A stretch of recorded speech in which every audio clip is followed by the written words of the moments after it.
E hoje nós estamos na Galeria Letícia Parente para falar um pouquinho sobre a exposição Arquivo em Fluxo do artista Jomar Muniz. Para conversar com a gente, nós vamos bater um papo sobre a exposição aqui com o Pedro Azevedo, que é curador da exposição, e eu já começo perguntando como é que foi o processo, né, de trabalhar a seleção, a curadoria dessa instalação que a gente está vendo hoje aqui.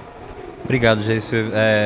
Essa mostra exposição Arquivo em Fluxo, ela acontece desde o ano passado, né? Essa é a segunda edição.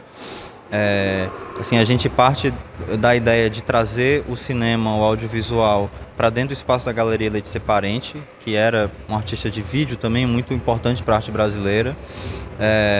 Partindo desse pressuposto de trabalhar o cinema de arquivo ou artistas que lidam com o arquivo no cinema numa abordagem contemporânea. Ano passado a gente trabalhou com um artista palestino chamado Kamal Al-Jafari, e esse ano a gente traz uma seleção de obras que foram recentemente restauradas diretamente das suas matrizes originais em Super 8, filmes dos anos 70 e dos anos 80, mas principalmente focando na produção do Jomar nos anos 70. São 15 filmes de curta-metragem.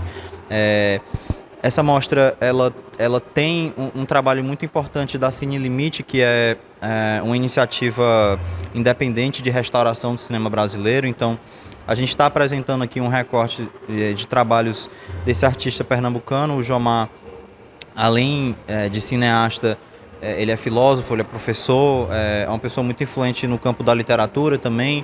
Ele é um multiartista.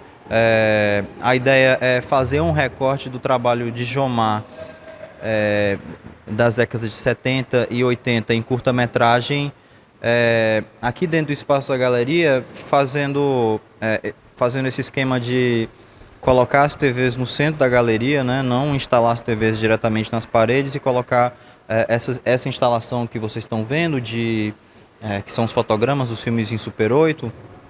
Elas não são fotografias do Jomar, na verdade elas são de fato imagens retiradas dos próprios filmes, né? Então os filmes que estão aqui sendo exibidos, eles ganham essa outra materialidade por meio dessa instalação fotográfica. Tem coisas muito interessantes, eu acho, de se falar sobre o trabalho de Jomar.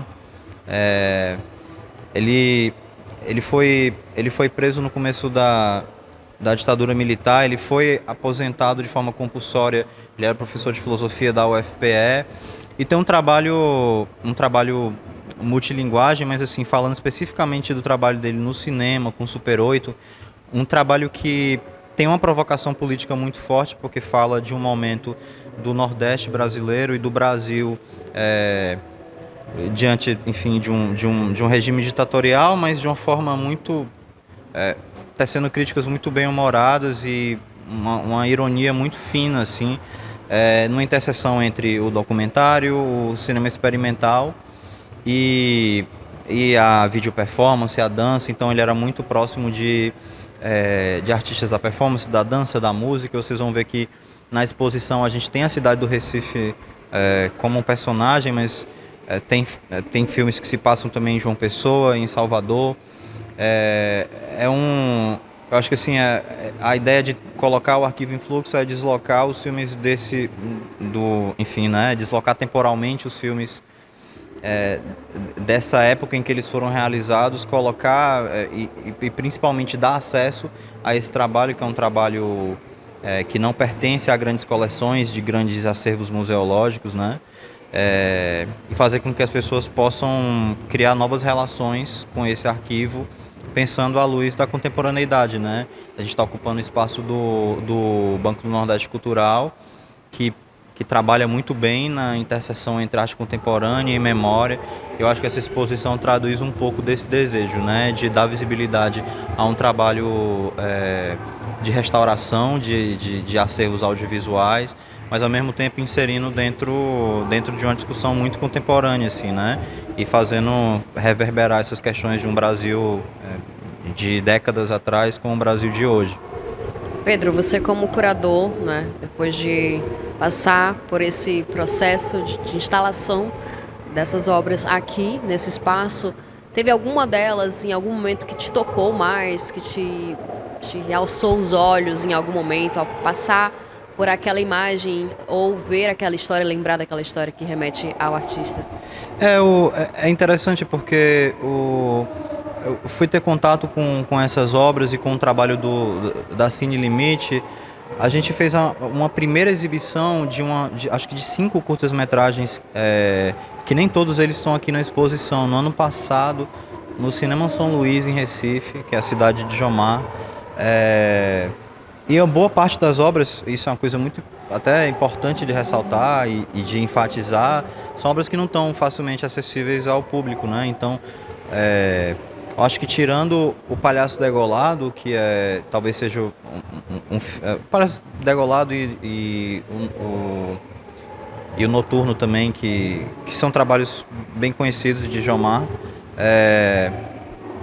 uma boa parte desse trabalho eu não tinha contato, então foi um primeiro contato com uma obra que está em processo de restauro e de digitalização. E foi muito impactante. Eu acho que mais do que alguma obra em específico, acho que o trabalho que eles fizeram com o Palhaço Degolado, por exemplo, é um trabalho bem impressionante, porque acho que foi a primeira vez que eu vi o filme com uma qualidade boa, assim, ele tem uma cópia em 2K agora. Mas perceber como alguns temas vão se repetindo de forma muito consistente em todos os trabalhos, né? Então aquilo que eu falava sobre no senso de humor dele, a ironia muito fina, que é uma coisa que aparece no filme Discurso Classe Média, por exemplo, ou então Alto Nível Baixo. Alguns temas que vão ali aparecendo, eles me tocam no sentido de que você vai percebendo uma certa coerência e consistência dentro do trabalho do artista. E assim, para mim, enquanto curador, enquanto alguém que assistiu aos filmes e tentou pensar na lógica de programá-los, foi muito interessante ver, ter um panorama mais aberto de trabalhos que eu não conhecia dele, para ir a partir disso e costurando, né? Eu acho que essa exposição ela tem algumas obras muito interessantes e muito raras, assim, como Paraíba Masculina, Feminina, Neutra, é um filme muito raro de Jomar que está sendo exibido aqui. A gente tem Glauber por Ele Mesmo, um filme ensaio que ele fez para Glauber Rocha. Enfim, são 15 filmes, né? E eles estão instalados em TVs diferentes. E assim, cada filme conta uma história diferente, mas eu gosto de pensá-los como um conjunto também que traduz um pouco a complexidade da obra de Jomar como um todo. Muito legal, a exposição está aqui desde o último dia 11 de abril e vai ficar até o dia 30 de maio, né? Então aproveita para deixar um convite para as pessoas que passarem por aqui pelo centro de Fortaleza, vierem aqui ao Banco do Nordeste Cultural, subirem aqui para esse andar e conferir essa exposição que estará aberta ao público até o dia 30 de maio. A Arquivo Influxo Jomar Muniz de Brito vai ficar aberta até o dia 30 de maio, aqui no Banco do Nordeste Cultural, na Galeria Letícia Parente, que é essa galeria que fica no primeiro andar. A entrada é gratuita, a gente tem a distribuição de um folder que tem um cartaz com o filme O Palhaço Degolado e o texto também com distribuição gratuita. A exposição está aberta junto da programação regular do Banco do Nordeste Cultural. A gente vai promover ainda 2 ações dentro do contexto da mostra. No dia 30 de maio, aliás, no dia do encerramento mesmo. No dia 30 a gente vai fazer uma oficina com 2 pessoas da equipe da Cine Limite de restauração de cinema analógico. E a gente vai fazer uma exibição também de 4 curtas-metragens dele aqui no teatro do CCBNB, do Banco do Nordeste Cultural, e também com entrada totalmente gratuita e livre para todos. Pedro, muito obrigada, viu? É um prazer.